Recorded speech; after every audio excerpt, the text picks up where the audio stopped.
Everyone welcome to YouTube channel study with Satyendra Singh. Friends, अनुपात और समानुपात की क्लास में आज हम पार्ट नंबर 9 में कुछ इंपॉर्टेंट क्वेश्चंस को डिस्कस करने वाले हैं।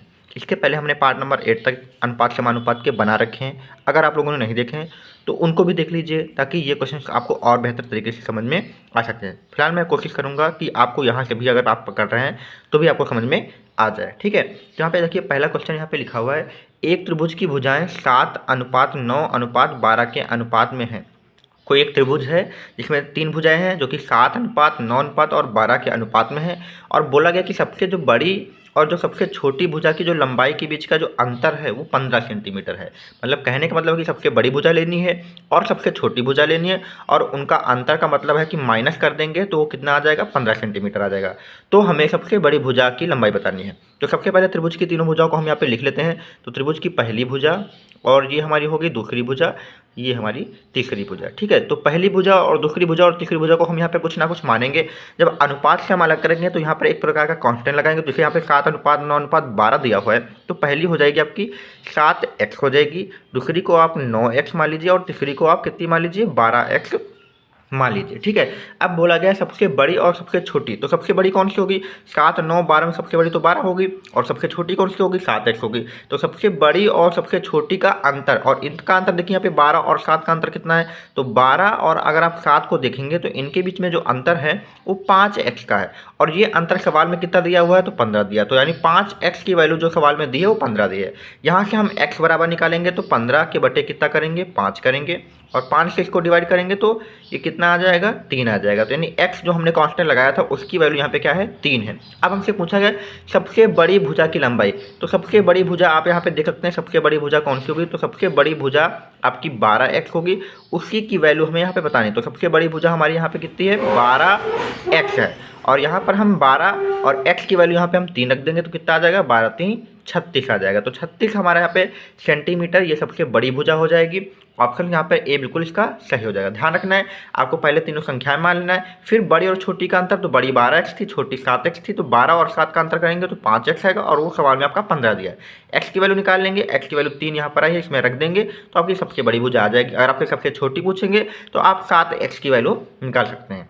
ठीक है, ये हमने यहाँ पे पहला क्वेश्चन समझ लिया है। इसकी के बाद आप देखिए यहाँ पे दूसरा क्वेश्चन भी आपको दिख रहा है, इसको भी हम समझते हैं। तो यहाँ पे बोला गया है कि 3 संख्याएं 5:7:12 में है। तो यहाँ पर भी 3 संख्या, तो हम लिख लेते हैं पहली संख्या, दूसरी संख्या और ये तीसरी संख्या। अनुपात में है तो अनुपात से इनको अलग करेंगे तो x लगा लेंगे हम, तो ये 5x 7x और ये 12x हो जाएंगे। ठीक है, 3 संख्या हमने यहाँ पे मान ली। अब बोला गया यदि पहले और तीसरे का योग दूसरे से 50 अधिक है, मतलब कहने का मतलब है कि अगर हम पहली और तीसरी को जोड़ दें और वो दूसरी से 50 अधिक है, तो चलिए हम पहली और तीसरी को, तो पहली और प्लस तीसरी को अगर हम जोड़ दें तो देखते कितना आता है। तो पहली आपकी 5x है, तीसरी आपकी कितनी है, 12x है, तो 12 5 कितना हो जाएगा, 17x हो जाएगा। और ये जो 17x है वो आपकी दूसरी से 50 अधिक है, मतलब इन दोनों के बीच में यानी पहले और तीसरी का जो योग है वो दूसरी के साथ में अगर देखा जाए तो 50 अधिक है। तो हम कह सकते हैं कि 17 जो पहली और तीसरी का योग 17x आया है, और दूसरी की जो वैल्यू हमारे यहाँ पे कितनी है, 7x है। इन दोनों के बीच में जो डिफरेंस है वो 50 है, क्योंकि 50 अधिक है, इसका मतलब इन दोनों के बीच में कितना अंतर है, 50 का अंतर है। तो हम यही करेंगे कि 17x और ये 7x का अंतर देखेंगे। तो यहाँ पे अंतर कितना है, 10x का है, और सवाल में हमारा अंतर कितना है, 50 है, तो यह 50 के बराबर कर देंगे। x की वैल्यू यहाँ पे निकालेंगे तो 50 के बटे 10 होगा, और 10 बच्चे 50 यानी x बराबर कितना आ जाएगा, 5। आप सवाल को समझ सकते हैं कि पहली और तीसरी का योग बोला गया 17x है, जो कि दूसरी से 50 अधिक है। इसका मतलब कि पहली और तीसरी का जो योग है वो दूसरी से 50 अधिक, यानी इनके बीच में जो डिफरेंस आ रहा है वो 50 का आ रहा है। तो 17x से हमने 7x घटा दिया और बराबर 10x लिख दिया, और 10x की वैल्यू यहाँ पे 50 दी है, तो x का मान निकाल लिया। अब तीनों संख्याओं का योग पूछा गया, तो देखिए तीनों संख्याओं का योग कितना होगा, 12 7 19 5 24। तो तीनों को अगर आप यहाँ से योग निकालेंगे तो आपका कितना हो जाएगा, 24x हो जाएगा, और 24 लिखेंगे और x की वैल्यू अपनी 5 आई है। 24 पंजे कितना होता है, 120 होता है। तो आंसर आपका 120 आ जाएगा। ऑप्शन यहाँ पे बी इसका सही हो जाएगा। तो इस प्रकार के क्वेश्चंस हैं, आपको पहले अच्छे से समझना है, फिर इनको आपको करना होगा। तो 2 क्वेश्चन हमने यहाँ पे समझे हैं, और भी हमारे पास काफ़ी इंपॉर्टेंट क्वेश्चन हैं, उनको भी हम देखते हैं।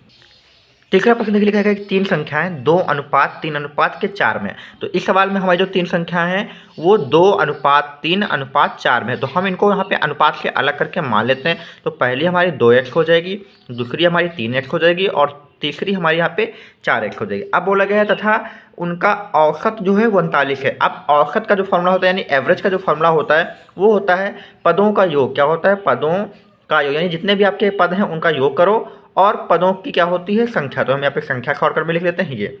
अब बोला गया है उनका औसत। उनका औसत का मतलब है कि तीनों संख्याओं का औसत। तो तीनों संख्याओं का औसत कितना दिया है? 39 दिया हुआ है। पदों का योग, अब जो हमारे पास 3 पद हैं कौन कौन से हैं? 2x है, 3x है और 4x है। इनका योग करेंगे तो 4 3 7 2 9। तो यानी जो हमारे जो पद हैं 3 उनका योग कितना हो गया? 9x हो गया। और संख्या कितनी हमारे पास है? 1 2 3। तो यहाँ पे बटे में क्या कर देंगे? 3 कर देंगे। 3 से आप ये 3 काट सकते हैं और ये जो बचा 3 है वो आपका 39 के बटे में चला जाएगा। तो 39 के बटे में आपका 3 हो जाएगा और x इधर रहेगा। तो x का यहाँ पे मान निकालेंगे तो आपका कितना आ जाएगा? 13। यानी x बराबर जो निकल के आया है वो 13 निकल के आया। तो ध्यान रखना है औसत का फॉर्मूला पदों का योग बटे पदों की संख्या लगा देना है। पदों का योग हमने करके लिखा है 9x और संख्या आपकी 3 है, औसत आपका 39 है। तो x का मान हमने यहाँ पे निकाल लिया। अब हमसे पूछा गया तो छोटी संख्या। तो छोटी संख्या हमारी सबसे कौन सी है? पहली वाली संख्या। तो जो हमारी पहली संख्या है वो सबसे छोटी है और उसका मान 2x है। तो 2 रखेंगे और x का मान 13 रखेंगे तो हमारा कितना आ जाएगा? 26 आ जाएगा। तो यहाँ पे आंसर जो हमारा हो जाएगा वो सी सही हो जाएगा। तो काफ़ी इंपॉर्टेंट क्वेश्चन हैं, आप आसानी से इसको समझ सकते हैं। तो तीसरा क्वेश्चन भी हमने समझ लिया। अब हम देखते हैं चौथा क्वेश्चन। तो यहाँ पे चौथा क्वेश्चन लिखने का 3 संख्याओं का योग 98 है, ठीक है। और यदि पहली और दूसरी के बीच का अनुपात 2:3 है, दूसरी और तीसरी के बीच का अनुपात 5:8 है, तो दूसरी संख्या बताना है। जब भी आपका इस प्रकार का सवाल आए तो पहले क्या करना है आपको? पहली, दूसरी और तीसरी के बीच में अनुपात निकाल लेना है। यहाँ पे अनुपात तीनों का एक साथ नहीं दिया है, अलग अलग दिया है। यानी पहली का दूसरी के साथ अनुपात दिया है और दूसरी का तीसरी के साथ अनुपात दिया है। तो पहली क्लास में हमने आपको ये बताया था अगर 1 और 2 का अनुपात दिया और 2 और 3 का अनुपात दिया तो 1 2 3 का अनुपात कैसे निकालते हैं वो मैंने आपको समझाया था। तो यहाँ पे देखिए पहली संख्या और दूसरी संख्या का अनुपात जो दिया है वो है 2:3 और दूसरी संख्या और तीसरी संख्या का जो अनुपात दिया है वो 5:8 दिया है। तो सबसे पहले हमें करना क्या है? पहली संख्या, दूसरी संख्या और तीसरी संख्या का एक साथ अनुपात निकालना है। तो इसका अनुपात निकालने का मैं आपको एक बेहतर तरीका बताऊंगा, जो मैंने आपको पढ़ा रखा है उससे भी बेहतर बताऊंगा। तो देखिए यहाँ पे पहली और दूसरी का अनुपात जो 2:3 दिया है वो इसके नीचे लिख लीजिए, 2 यहाँ पे लिख लीजिए, 3 यहाँ पे लिख लीजिए। अब दूसरी और तीसरी का दिया है तो दूसरी और तीसरी के सामने आप 5 और 8 लिखिए। तो दूसरी के सामने यहाँ पे 5 लिख लीजिए और तीसरी के सामने यहाँ पे 8 लिख लीजिए, ठीक है।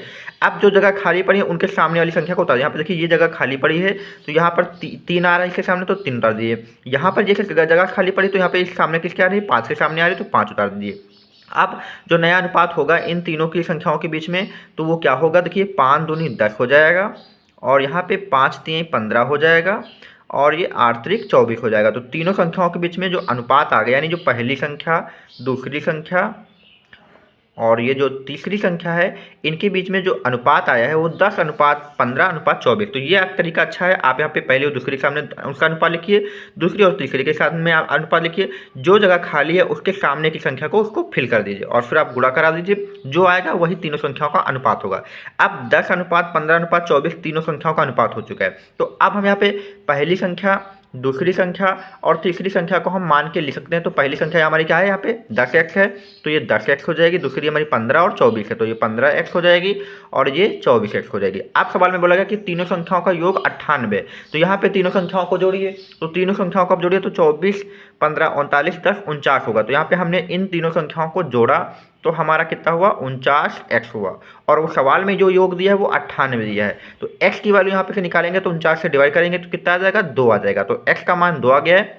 अब हमसे दूसरी संख्या पूछी गई है तो दूसरी संख्या हमारी कितनी है? 15x है। यानी हमसे दूसरी संख्या की वैल्यू पूछी गई है यानी 15x का मान हमसे पूछा गया है। तो 15 और x का मान यहाँ पे 2 रखेंगे तो कितना हो जाएगा? 15 दूना 30 हो जाएगा। तो ऑप्शन ए यहाँ पर इसका राइट हो जाएगा। तो इस प्रकार का सवाल अगर आपको मिलता है तो पहले तीनों संख्याओं के बीच में अनुपात निकाल लीजिए, फिर आपको सवाल को करना होगा। यहाँ पे अलग अलग अनुपात दिया था तो इसलिए हमने पहले तीनों संख्याओं का अनुपात एक में निकाल लिया, फिर इनको हमने यहाँ पे अपनी वैल्यू रख के हल कर लिया। तो चौथा सवाल भी आपने समझ लिया है। अब हम देखेंगे पांचवा सवाल। तो पांचवा सवाल लिखा है कि ए, बी और सी के वेतन क्रमशः 1:2 और 3 के अनुपात में है, ठीक है। यहाँ पे मान लीजिए ए, बी और सी 3 लोग हैं, इनके वेतन यहाँ पे दिए हुए हैं 1x, 2x और 3x दिए। अब बोला गया है कि यदि बी और सी का जो कुल वेतन है वो 12,000 है। सवाल में देखिए यहाँ पे बी हमारा 2x वेतन लिए, सी हमारा 3x लिए और इसमें हमारा 12,000 दिए। तो हम इनको कुल वेतन मतलब है इन दोनों को जोड़ देंगे तो बी और सी का जो कुल वेतन यहाँ पे हो जाएगा वो 5x हो जाएगा और सवाल के हिसाब से हमारा कितना है 12,000 है। तो यानी यहाँ पे हमने 5x कुल वेतन निकाल लिया है, वहाँ पे हमारा कितना है 12,000। तो 5x की वैल्यू 12,000 के बराबर करेंगे, x की वैल्यू निकालेंगे तो 12,000 के बटे में कितना करेंगे 5 करेंगे। तो 5 दूनी 10 और 5 चौके 20, यानी x की वैल्यू यहाँ पे 2400 आ गई है। अब हमसे पूछा गया तो a से c का वेतन कितना अधिक है। तो सबसे पहले देखिए a से पूछा गया c का वेतन कितना अधिक है, तो हम एक x की वैल्यू आ गई, मतलब यहाँ पे a का वेतन कितना आ गया 2400 आ गया। और हमसे पूछा गया सी का, तो सी का वेतन यहाँ पे निकालिए 3 इंटू कितना रखेंगे आप 2400 रखेंगे, तो 24 ने कितना हो जाएगा 7200 हो जाएगा। तो सी का वेतन 7200 हो गया, ए का वेतन आपका 2400 हो गया। अब पूछा गया जो ए से सी का वेतन कितने प्रतिशत अधिक है, तो ए से सी का वेतन कितना अधिक है, तो यहाँ पे परसेंट हमें निकालना है। तो देखिए 2400 से 7200 कितना अधिक है, तो 4800 अधिक। तो जितना अधिक है वो आप ऊपर लिखिए। और किससे कहा गया है, ए से सी का वेतन, तो किसके साथ लगा हुआ है यहाँ पे जो पूछा गया है ए से सी का वेतन, यानी जो सी का वेतन है वो ए से कितना अधिक है। तो जहाँ पर सवाल में हमसे ए से बोला गया तो हम यहाँ पे ए से निकालेंगे, ठीक है। तो यहाँ पे हमसे यहाँ पे ए से पूछा गया, तो यहाँ पे जिससे पूछा जाए उसको नीचे रखना है। तो ए से पूछा गया तो ए की वैल्यू यहाँ पे 24 है, इसको नीचे रख देना है, गुणे क्या कर देना है 100 कर देना। तो 24 दूना ये 48 आ जाएगा, और 2 का 100 से गुणा कराएंगे तो आपका कितना आ जाएगा 200%, यानी 200% यहाँ पे सी का वेतन जो है ए से अधिक है। जिसके साथ से लगा हो उसकी वैल्यू को आप नीचे रखिए, जितना कम और अधिक है वो ऊपर रखिए, गुणे क्या कर देना है 100 कर देना। तो 200% यहाँ पर अधिक है, तो ऑप्शन यहाँ पे ए का सही हो जाएगा। तो पांचों क्वेश्चन भी हमने अच्छे समझ लिया है। अभी भी हमारे पास कुछ इंपॉर्टेंट क्वेश्चंस हैं, उनको भी हम यहाँ पे देखते हैं। क्वेश्चन से हम लिखा कि यदि 53 रुपए की धनराशि को पी क्यू और आर के बीच इस प्रकार बांटा, यानी जो टोटल रुपए हैं वो 53 रुपए हैं, और पी और क्यू और आर के बीच में बांटना है। तो यहाँ पे लिख लीजिए 3 लोग हैं, पी है, क्यू है और आर है, इन्हीं के बीच में हमें यहाँ पे 53 रुपए बांटने हैं। अब यहाँ पे सवाल में देख लिखा है पी को क्यू से 7 रुपये ज़्यादा मिले, क्यू से जो है 7 रुपये ज़्यादा मिले हैं पी को। तो हमने मान लिया कि क्यू की जो राशि है वो एक्स है। अब पी को जो मिलेंगे वो यहाँ पे एक्स से 7 प्लस ज़्यादा मिलेंगे, क्योंकि 7 रुपये ज़्यादा है। तो क्यू की वैल्यू हमने एक्स मान ली। अब पी को क्यू से 7 रुपये अधिक मिलेंगे, तो इसको एक्स मिल रहे हैं तो इसको एक्स प्लस 7 कर दें, क्योंकि 7 अधिक है। अब यहाँ पे लिखा है क्यू को आर से 8 रुपये ज़्यादा मिले। अब जो क्यू है ये आर से 8 रुपये ज़्यादा पा रहा है। अगर क्यू 8 रुपये ज़्यादा पा रहा है तो इसका अर्थ है कि आर जो होगा 8 रुपये कम पाएगा। तो ये एक्स पा रहा है, तो इससे एक्स से 8 अगर हम कम कर देंगे तो वो आर की वैल्यू आ जाएगी। तो ध्यान रखिएगा, एक में हमने प्लस कर दिया, एक में हमने क्या किया माइनस। अब सवाल में बोला गया कि क्यू जो है वो आर से 8 रुपये अधिक पा रहा है, इसका अर्थ है कि आर क्यू से 8 रुपये कम पा रहा है। तो कम का मतलब हम क्या कर देंगे माइनस कर देंगे। तो तीनों की हमारी वैल्यू आ गई। अब हम इन तीनों को जोड़ेंगे, ये हमारे कुल राशि हैं, इनको जोड़ेंगे तो हमारा किसके बराबर आएगा 53 रुपये, क्योंकि जो कुल धनराशि है वो 53 रुपये। तो तीनों को जोड़िए तो x और x और x जोड़ेंगे तो यहाँ पे 3x आएगा, और -8 में 7 जोड़ेंगे तो घट जाएंगे तो माइनस का 1 हो जाएगा, और बराबर में कुल रुपये कितना आएगा 53 आएगा। 3x बराबर ये माइनस के 1 इधर जाएगा तो प्लस हो जाएगा, जुड़ के 54 हो जाएगा। x बराबर निकालेंगे तो 54 के बटे में 3 आएगा, और ये 18 हमें मिल जाएगा। तो x की वैल्यू तो 18 मिल गई। अब हमसे पूछा गया है तो उनके अंशों का अनुपात, यानी जो उनके वैल्यू जो है, जो उन्हें पैसे मिले उनका अनुपात निकालना है। तो यहाँ पे देखिए p की वैल्यू x प्लस 7 है, x का मान 18 है, 18 में 7 जोड़िए तो 18 प्लस 7 ये कितना हो जाएगा 25 हो जाएगा। और यहाँ पे q की वैल्यू तो x ही है, तो x की वैल्यू तो 18 है, तो यहाँ पे 18 रहेगा। और यहाँ पे r की वैल्यू x माइनस 18 है, यानी 18 से 8 घटाइए, तो 18 से 8 घटाएंगे तो कितना आएगा ये 10 आएगा। तो इनके बीच में जो अनुपात देखिए 25:18:10 आएगा। तो ऑप्शन यहाँ पे देखिए बी इसका मिल जाएगा। तो 25, 18 और 10 के अनुपात में इनके बीच में पैसे बटे हुए हैं। तो इसका आंसर क्या हो जाएगा यहाँ पे ऑप्शन बी हो जाएगा। तो क्वेश्चन 7 देखिए लिखा है 2 संख्याओं का अनुपात। तो यहाँ पे 2 संख्याएं एक बार बोलेंगे, तो पहली संख्या और दूसरी संख्या। तो पहली संख्या यहाँ पे 5x मान लीजिए, दूसरी संख्या 6x मान लीजिए। अब बोला गया यदि दोनों संख्याओं का योग, तो योग का मतलब इन दोनों को प्लस करना है, तो योग हो जाएगा 6 5 11x हो जाएगा। और सवाल में कितना दिया है 220 दिया है। तो x बराबर जो निकालेंगे 11 दूना 22, यानी x की वैल्यू जो आएगी वो 20 आ जाएगी। तो पूछा गया दोनों में से छोटी संख्या, तो छोटी संख्या कौन सी होगी 5x या 6x। तो 5x यहाँ पे छोटा होगा, लेकिन छोटी संख्या यानी 5x की वैल्यू पूछी गई, तो 5x की वैल्यू यहाँ पे 20, तो 20 पंजे 100 हो जाएगा। ऑप्शन यहाँ पे नहीं दिए गलती से, तो यहाँ पे 100 आंसर इसका सही हो जाएगा। तो 7 नंबर भी सवाल समझ लिया। 8 नंबर देखिए जो कि हमारा आज का आखिरी सवाल है, ये भी हम देखते हैं। तो हमें लिखा है किसी धन को A B C में 3:5:7 में बांटा गया। तो यहाँ पे 3 लोग हमारे पास हैं A B C, ठीक है। तो यहाँ पे इनके बीच में जो अनुपात है वो 3:5:7 है। तो यहाँ पे हम x लगा ले रहे हैं इनमें, तो 3x 5x 7x में हो गया। अब बोला गया कि C का जो भाग है A के भाग से 1600 अधिक है, यानी जो C वाला है वो A से 1600 अधिक है। तो यानी इसका मतलब है कि इनके बीच में कितना अंतर है, इनके बीच में 1600 का अंतर है, क्योंकि 1600 अधिक है, इसका मतलब है कि दोनों के बीच में 1600 का अंतर है।